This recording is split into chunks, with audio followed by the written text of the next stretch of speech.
Republicans have been incredibly critical of Joe Biden's effort to absolve students of some of their debt. They've done everything they can to stop it. If you have $10,000 to $20,000 in debt, they want to make sure that you still have $10,000 to $20,000 in debt, but they don't want you to believe that they're not going to address the problem, or at least talk about something that's tangentially related to the problem, because now they've got their plan, okay? Forget Joe Biden's thing. Forget Bernie Sanders and his free college.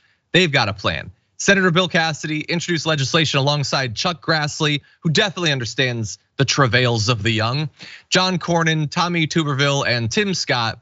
Here is them introducing their plan.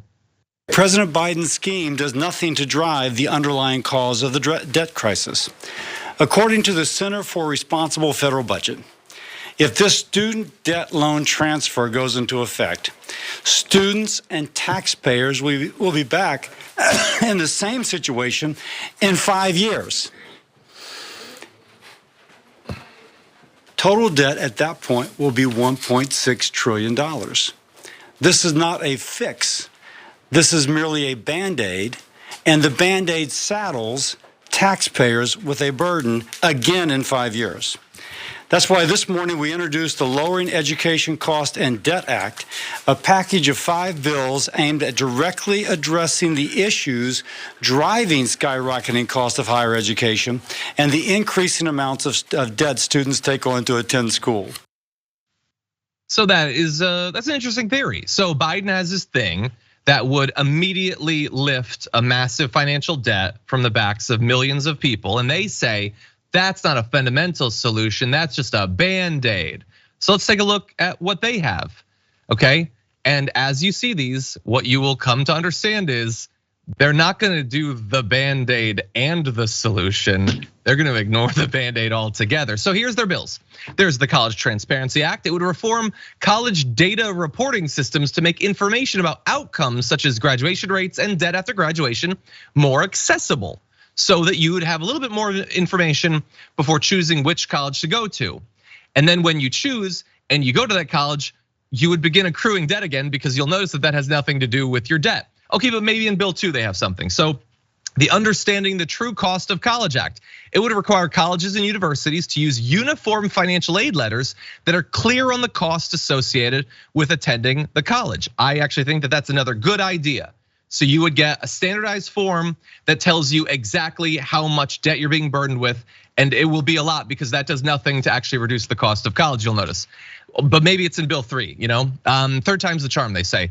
The Informed Student Borrowing Act, that would require prospective students to be provided with additional information about their loans, including the duration of the loan, their expected monthly payment, and how much money they're likely to make after attending their school and program of choice.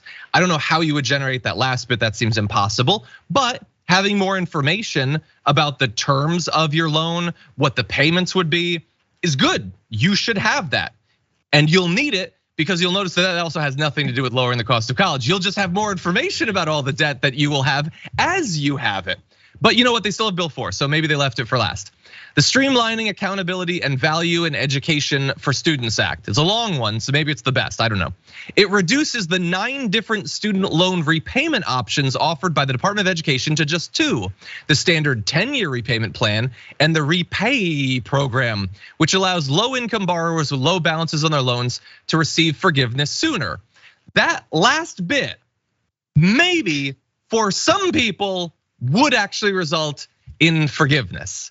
But that better be a massive ramping up of that program, because we've talked about that program before, and it has almost canceled no debt. Well over a decade, it has almost delivered nothing for anyone. For everyone else, this would do nothing. It would in fact lower the number of options you have for how you pay back the debt that you'll still have, because none of these 4 bills reduce the cost of college.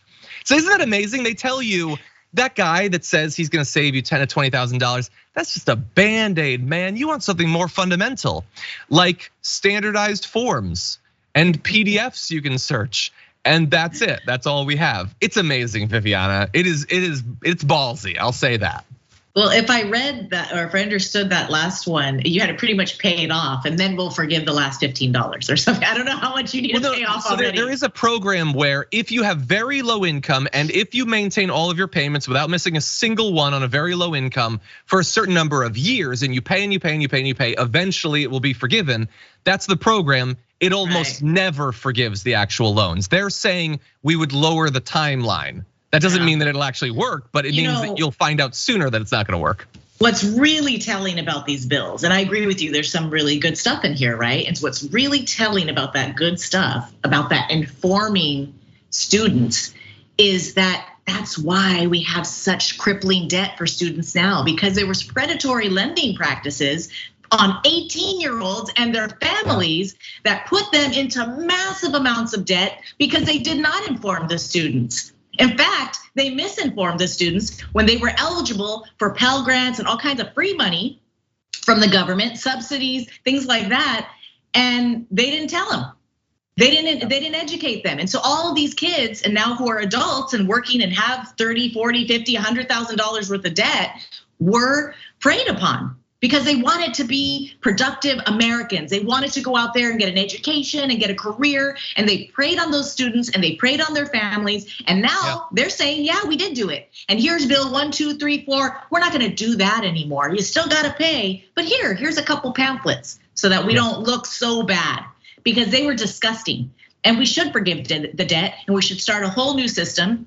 I agree with Bernie, of course, free college for all. That's gonna really help us move forward in this automation that we're going through as well. So anyway, I think it's just very telling. It's not bad to educate people, but the fact that the GOP is like, hey, guess what, everyone? Now we're gonna inform you instead of screwing you.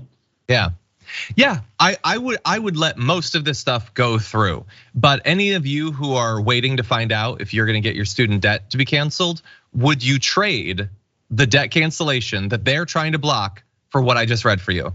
Would you trade that? I kind of doubt it. You know, it's weird because when I saw the video and I saw those guys, I did think that they'd probably have something good.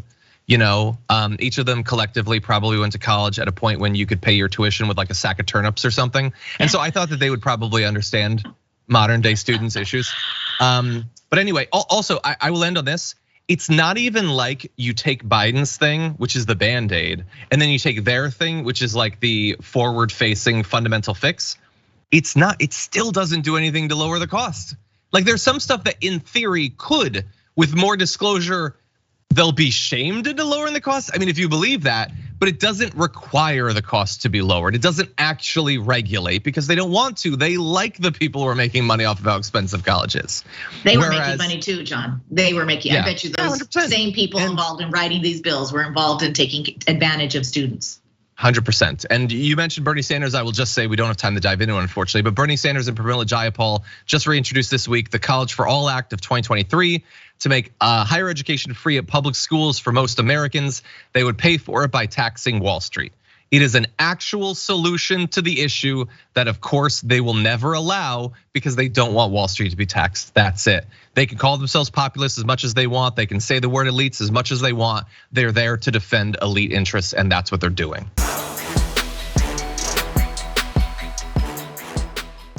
For more political news, breakdowns, interviews, stories of activism, and me trying my hardest to care about the occasional big celebrity news story, subscribe to our YouTube channel at youtube.com/The Damage Report. And you can ring the bell wherever it is so you don't miss anything.